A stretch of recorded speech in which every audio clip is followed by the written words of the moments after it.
Friends and welcome to my channel the Teaching Arena. Previous video में हमने discuss किया था एल्केन्स के आईयूपीएसी नॉमेनक्लेचर के 6 रूल्स को। इस वीडियो में हम लास्ट वाला रूल डिस्कस करेंगे जिसमें हम रूल्स का नॉमेनक्लेचर करने के 3-4 केसेस देखेंगे। तो 7वां रूल और लास्ट रूल है नेमिंग द कॉम्प्लेक्स सब्स्टिट्यूएंट्स और एल्किल ग्रुप। तो हमने ये पढ़ा था कि हम सबसे पहले पेरेंट चेन सेलेक्ट करते हैं, उसके बाद सब्स्टिट्यूएंट्स को लोअर नंबर देने के लिए उसमें नंबरिंग ऐसे करते हैं ताकि सब्स्टिट्यूएंट्स को लोअर नंबरिंग हो। उसके बाद अगर एक या एक से ज़्यादा सब्स्टिट्यूएंट्स है तो उसको कैसे नंबरिंग करना है हमने वो भी देखा था। अब इस वाले केस में हम ये देखेंगे कि सब्स्टिट्यूएंट्स अगर कॉम्प्लेक्स में हो तो हम कैसे नंबरिंग करेंगे। कॉम्प्लेक्स का मतलब ऐसा एल्किल ग्रुप जिसमें और ब्रांचिंग हो, मतलब उस सब्स्टिट्यूएंट का और सब्स्टिट्यूएंट हो, मतलब उस सब्स्टिट्यूएंट्स में और सब्स्टिट्यूएंट्स निकले, ऐसे वाले ग्रुप को हम कॉम्प्लेक्स कहेंगे। तो अगर पेरेंट चेन में कॉम्प्लेक्स प्रेजेंट है तो हम कैसे नॉमेनक्लेचर करेंगे हम इसमें देखेंगे। तो इसमें सबसे पहले हम लंबी चेन देख लेते हैं। तो सबसे पहले लंबी चेन है 1 2 3 4 5 6 7। 7 हो गया हेप्टेन, लंबी चेन हो गई हेप्टेन। 1 2 3 4 5 6, यहाँ से 6 हो गया। 1 2 3 4 5 6, यहाँ से भी 6 हो गया। तो हम लंबी चेन इसको लेंगे क्योंकि ये सबसे लंबी चेन है 7, बाकी थी 6। तो इसमें अब हम नंबरिंग करेंगे ताकि सब्स्टिट्यूएंट को लोअर नंबरिंग मिले। तो अगर हम इधर से नंबरिंग करते हैं तो 1 2 3 4, इस सब्स्टिट्यूएंट, ये सब्स्टिट्यूएंट है पूरा, इस सब्स्टिट्यूएंट को 4 नंबरिंग मिल रही है। इधर से हम नंबरिंग करते हैं तो इससे भी 1 2 3 4 ही नंबरिंग मिल रही है। तो हम किसी भी साइड से नंबरिंग कर सकते हैं क्योंकि दोनों तरफ से सब्स्टिट्यूएंट को सेम नंबरिंग मिल रहा है। तो हम इधर से ही कर लेते हैं 1 2 3 4 5 6 एंड 7। तो ये हो गया 7 लंबी चेन और उसकी नंबरिंग। अब यहाँ पे हम देख सकते हैं कि सब्स्टिट्यूएंट जो है वो इस तरफ है, ये है उसका सब्स्टिट्यूएंट पूरा, ये वाला ग्रुप। और इस सब्स्टिट्यूएंट की भी ब्रांचिंग है, ये वाली, ये हो गया हमारा सब्स्टिट्यूएंट, ये चेन वाला, और ये उसकी भी ब्रांचिंग है। तो हम इसे कॉम्प्लेक्स ग्रुप कहेंगे। अब इस कॉम्प्लेक्स ग्रुप का नेमिंग कैसे करेंगे। अगर हमारे पेरेंट चेन से कोई कॉम्प्लेक्स सब्स्टिट्यूएंट जुड़ा है तो उस कॉम्प्लेक्स सब्स्टिट्यूएंट को भी हम नंबरिंग करते हैं। कहाँ से नंबरिंग स्टार्ट करते हैं, जहाँ से ये जुड़ा है पेरेंट चेन में। पेरेंट चेन में ये 4 नंबर से जुड़ा है तो हम 4 नंबर के बाद वाले को 1 नंबर कहेंगे। क्योंकि हमने 1 नंबर पहले ही दे दिया है तो हम इसको, ये वाले कार्बन को जो कि 4 नंबर से जुड़ा है, उसे हम 1 डैश करके नंबरिंग देंगे। 1 डैश, क्योंकि 1 हो चुका है और एक और 1 है इसलिए 1 डैश। 1 डैश के बाद 2 डैश हम किसको देंगे, इसमें भी हम चेन देखेंगे। 2 डैश अगर हम इसको देते हैं क्योंकि ये वाले कार्बन से ये भी जुड़ा है और ये भी जुड़ा है और ये भी जुड़ा है, इसको देते हैं तो हमें 1 पे 1 के बाद 2, अगर हम इसे 2 डैश देते हैं दूसरा नंबरिंग, तो हमारे पास 1 में 1 2 सब्स्टिट्यूएंट हो जाएंगे। सब्स्टिट्यूएंट के अंदर सब्स्टिट्यूएंट 2 हो जाएंगे। अगर हम 1 के बाद इसको 2 देते हैं तो हमारे पास ये वाला और ये वाला सब्स्टिट्यूएंट हो जाएगा। तो हम किसे भी 2 दें, चाहे इससे दें या इसे दें या इसे दें, तो भी हमारे 2 ही सब्स्टिट्यूएंट होंगे जो कि कॉम्प्लेक्स ग्रुप में हैं। सो अगर हम 1 डैश इसको देते हैं और 2 डैश इसको, तो 1 डैश में हमारे पास सब्स्टिट्यूएंट होंगे ये दोनों। तो हम ये अब देखेंगे कि पेरेंट चेन के अंदर जो सब्स्टिट्यूएंट होता है, उस सब्स्टिट्यूएंट के अंदर के जो सब्स्टिट्यूएंट है उसको कैसे नंबरिंग करते हैं। तो उसको हम पेरेंट चेन को या सब्स्टिट्यूएंट को ब्रैकेट में शो करते हैं। तो सबसे पहले इसमें हम ये बताते हैं कि कौन से नंबर में, पेरेंट चेन के कौन से नंबर में वो कॉम्प्लेक्स वाला सब्स्टिट्यूएंट था। तो सबसे पहले वो किस में है, 4 में है। 4 के बाद डैश, ये 4 पे है। 4 के बाद डैश होगा, उसके बाद हम एक हाइफन लगाएंगे। उसके बाद ब्रैकेट में हम ये बताएंगे कि उस सब्स्टिट्यूएंट क्या क्या है। ब्रैकेट में करने के बाद हम इस ग्रुप का भी, अब ये भी एक चेन हो गई, 4 डैश के बाद 1 डैश 2 डैश एक चेन हो गई। अब उस चेन में हम बताएंगे कि सब्स्टिट्यूएंट पहले कौन सा है, CH3 2 बार है।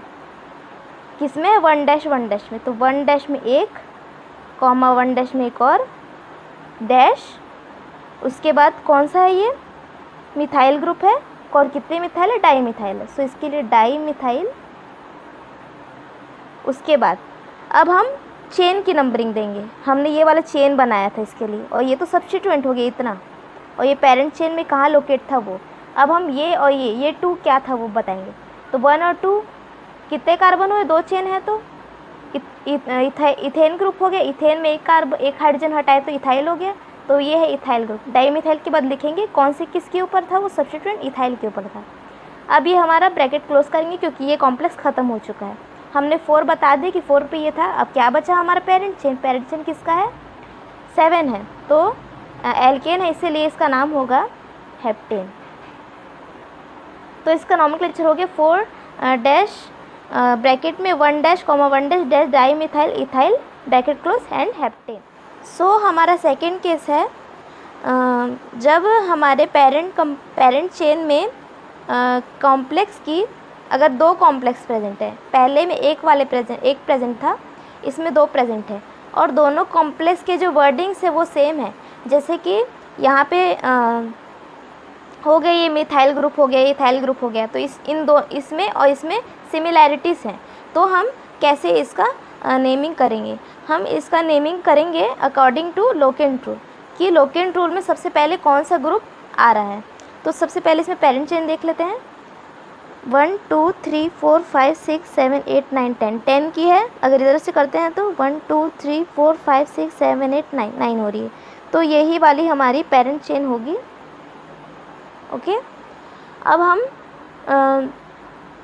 नंबरिंग कैसे करेंगे, तो 1 2 3 4 5 5 पे एक सब्स्टिट्यूएंट है और 6 पे एक कॉम्प्लेक्स, ये दोनों कॉम्प्लेक्स सब्स्टिट्यूएंट्स हैं।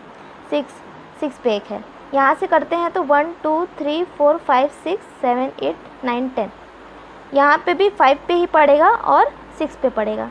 तो हम कौन सा वाला नेमिंग चूज़ करेंगे, हम ये वाला चूज़ करेंगे। वो क्यों, पहले ये बताएंगे।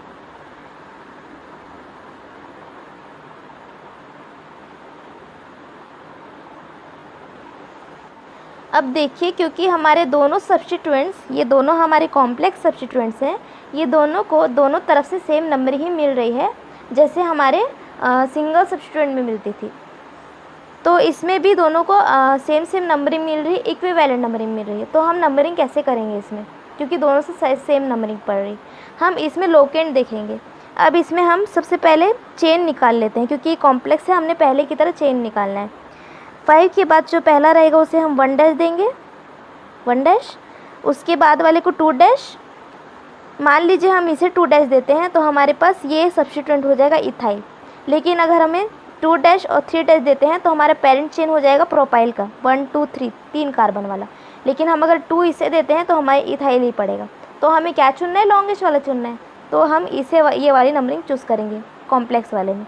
तो ये हो गया 1 डैश, ये वाला हो गया 2 डैश, और ये वाला ग्रुप हो गया 3 डैश। सो 1 डैश भी हो गया ये वाला ग्रुप मिथाइल। तो हम पहले देख लेते हैं कि इसमें कैसा कैसा प्रायोरिटी हमको देना है। तो इसमें नेमिंग कैसे हो जाएगा, ये वाले कॉम्प्लेक्स ग्रुप का 1 डैश में है मिथाइल, तो ये हो गया 1 डैश और मिथाइल, और ये चेन हो गई प्रोपाइल की 1 डैश मिथाइल प्रोपेन हो गई है। अगर सिर्फ हम इस कंपाउंड की, इसे हम एल्किल ग्रुप की तरह से नहीं देख रहे हैं, क्योंकि हमें पहले नंबरिंग करनी है कि नंबरिंग कैसे होनी, तो हमें पहले ऐसे करके देख लेना है। 1 मिथाइल प्रोपेन होगा इसका, और इसका क्या होगा, 6 के बाद हो गया ये 1 डैश, ये हो गया 2 डैश, और ये हो गया 3 डैश। हमें इसे भी 3 डैश देंगे तो हमें ये सब्स्टिट्यूएंट पड़ेगा, इसे भी 3 डैश देंगे तो ये वाला सब्स्टिट्यूएंट पड़ जाएगा। तो इसमें नेमिंग कैसे हो सकती है, 6 के बाद 2 डैश पे है एक सब्स्टिट्यूएंट, तो 2 डैश मिथाइल, और 3 कार्बन का है तो प्रोपेन। अब हम देख सकते हैं कि दोनों लगभग आइडेंटिकल है, ये भी मिथाइल प्रोपेन है ये वाला कॉम्प्लेक्स, और ये भी मिथाइल प्रोपेन है, लेकिन इसका लोकेंट अलग है। यहाँ पे 1 डैश पे है मिथाइल ये, और इस वाले में 2 डैश पे है मिथाइल। तो हम लोवेस्ट वाला सेट चूज़ करते हैं, यही है लोकेंट रूल। तो हम ये वाला सेट को चूज़ करेंगे, मतलब इस वाले को प्रायोरिटी देंगे, तो हमारी ये वाले सब्स्टिट्यूएंट को प्रायोरिटी मिलेगी। इसीलिए इधर से करने पे इसको 5 मिल रहा है, और इधर से करने पे ये वाले को 6 मिल रहा है, इसीलिए इसे 5 मिले, मतलब 6 से छोटा मिले करके हम यहाँ से नंबरिंग करेंगे 1 2 3 4 5 6 7 8 9 10। सो यहाँ पे 5 पड़ेगा, तो इसका नाम क्या हो जाएगा, हमने तो पहले ही कर लिया है। 5 पे है ये सब ग्रुप, तो 5 सबसे पहले 5 लिखेंगे, फिर डैश, फिर इस सब्स्टिट्यूएंट को बताना है डैश ब्रैकेट करके, 1 डैश में है मिथाइल प्रोपाइल। प्रोपाइल क्यों? क्योंकि ये सब सब्स्टिट्यूएंट है और ये एल्किल ग्रुप है, एक हाइड्रोजन निकला हुआ है इसमें से, तो ये मिथाइल इसके लिए, ये वाले के लिए, और प्रोपाइल ये चेन के लिए। ये हो गया एक सब्स्टिट्यूएंट ख़त्म, ये वाला सब्स्टिट्यूएंट ख़त्म हो गया। ब्रैकेट क्लोज करेंगे, फिर एक डैश लगाएंगे क्योंकि हमारे पास एक और सब्स्टिट्यूएंट है 6 पे, तो 6 करेंगे, 6 डैश, फिर 6 के बाद लिखेंगे कहाँ पे, 6 डैश में 2 डैश पे हमारा, यहाँ पे हम, क्योंकि यहाँ पे हमने 1 डैश 2 डैश 3 डैश कर लिया, तो ये दोनों आइडेंटिकल ना हो जाए, इसीलिए हमने यहाँ पे 1 डबल डैश और 2 डबल डैश और 3 डबल डैश करना है, ताकि ये 1 वाले, 1 डैश वाले और 1 डबल डैश वाले अलग रहें। तो 2 डबल डैश, क्योंकि 6 पे 2 डबल डैश पे हमारा कौन सा ग्रुप है, मिथाइल ग्रुप है, तो 2 डबल डैश के बाद मिथाइल, मिथाइल के बाद ये चेन कौन सी है, प्रोपाइल की चेन है, तो प्रोपाइल। अब हमारे पूरे सब्स्टिट्यूएंट्स ख़त्म हो चुके हैं, तो उसके बाद हम सीधा पेरेंट चेन का नाम लिखेंगे। पेरेंट चेन 10 की है, 10 के लिए डेक होता है, और क्योंकि ये सिंगल बॉन्ड वाले हैं सब, तो इसीलिए एल्केन है, तो उसके लिए सफिक्स लगता है ANE। सो इसका नाम हो गया 5 dash 1 dash methyl propyl, 6 dash 2 double dash methyl propyl and decane. अब नेक्स्ट केस है, जब हमारे कॉम्प्लेक्स पेरेंट चेन में एक ही जगह लोकेट हो, तो हम उसे कैसे नंबरिंग करेंगे। जब हमारे पास सिंगल सब्स्टिट्यूएंट होते थे, ये तो कॉम्प्लेक्स सब्स्टिट्यूएंट है, जब हमारे पास सिंगल सब्स्टिट्यूएंट होते थे तो हम उसे एक जगह होने पर डाई, ट्राई या टेट्रा करके नेम करते थे। पर इसमें अगर हमारे पास कॉम्प्लेक्स वाले हैं और एक जगह पे 2 या 3 है, तो हम इसे 2 के लिए बिस कहेंगे, 3 के लिए ट्राइस लिखेंगे और 4 के लिए टेट्राकिस लिखेंगे। तो सबसे पहले इसमें पेरेंट चेन देख लेते हैं। यहाँ से नेमिंग करने पर 1 2 3 4 5 6 की पेरेंट चेन है, और 4 और 5 पे कितने सब्स्टिट्यूएंट्स हैं, 1 2 और 3 सब्स्टिट्यूएंट है 3 और 5 पे। अगर यहाँ से नेमिंग करेंगे तो 2 और 3 पे हमें तीनों सब्स्टिट्यूएंट मिलेंगे, तो हम इधर वाला प्रीफर करेंगे क्योंकि हमें सब्स्टिट्यूएंट को लोअर नंबरिंग देनी है। तो ये हो गए 1 2 3 4 5 6। अब इसके बाद हमें कॉम्प्लेक्स वाले को भी नंबरिंग देनी होती है, मैंने बताया था, तो हम इसे 1 डैश और 1 डबल डैश करके नंबरिंग देते हैं। तो क्योंकि ये सेम है, इसलिए हम इसके लिए बिस लिखेंगे, और इसके लिए हम डबल डैश नेमिंग नहीं करेंगे, हम इसे 1 डैश 2 डैश ही देंगे। तो ये हो गया 1 डैश, और इसे भी 2 डैश दे सकते हैं या इसे भी 2 डैश दे सकते हैं। तो ये हो गया 2 डैश, यहाँ पे भी हो गया ये 1 डैश, ये हो गया 2 डैश। अब इसमें कैसे नंबरिंग करेंगे, सबसे पहले हम बता देते हैं कि 2 पे एक मिथाइल ग्रुप है, तो 2 मिथाइल हो गया। अब हम ये दोनों सब्स्टिट्यूएंट्स की नंबरिंग करेंगे, क्योंकि ये दोनों सब्स्टिट्यूएंट्स एक ही कार्बन पे हैं, इसीलिए हम इसे 2 बार नंबरिंग नहीं करेंगे, हम एक ही बार नंबरिंग करेंगे बिस लिख के, क्योंकि ये 2 बार है, 2 है। तो इसके बाद 2 मिथाइल के बाद हम लिखेंगे 3,3, क्योंकि ये 3 पे 2 बार है, 3,3। उसके बाद एक डैश, और उसके बाद लिखेंगे बिस, क्योंकि ये 2 बार है, 3 पे 2 बार है। बिस के बाद हम ब्रैकेट में बताएंगे कि कौन सा ग्रुप है, दोनों सेम ग्रुप है, इसीलिए हम इसे बिस करके एक ही बार लिखेंगे। तो ये कहाँ पे है, 1 डैश पे एक मिथाइल ग्रुप है, ये वाला कॉम्प्लेक्स के अंदर कॉम्प्लेक्स, तो यहाँ पे भी 1 डैश पे एक मिथाइल है, तो 1 डैश मिथाइल। उसके बाद ये 1 और 2, ये हो गया हमारा चेन, ये था सब्स्टिट्यूएंट हमने बता दिए, 1 डैश मिथाइल। अब ये 1 और 2 कार्बन वाला कौन सा चेन हुआ, इथाइल का। उसके बाद हम ब्रैकेट क्लोज करेंगे, क्योंकि हमारे सब्स्टिट्यूएंट्स हमने बता के ख़त्म कर दिए। उसके बाद हम लिखेंगे पेरेंट चेन का नाम। तो पेरेंट चेन क्या है, 6 कार्बन के लिए लिखेंगे हेक्स, और एल्केन है क्योंकि इसलिए लिखेंगे सफिक्स ANE, तो इसका हो गया हेक्सेन पेरेंट चेन का नाम।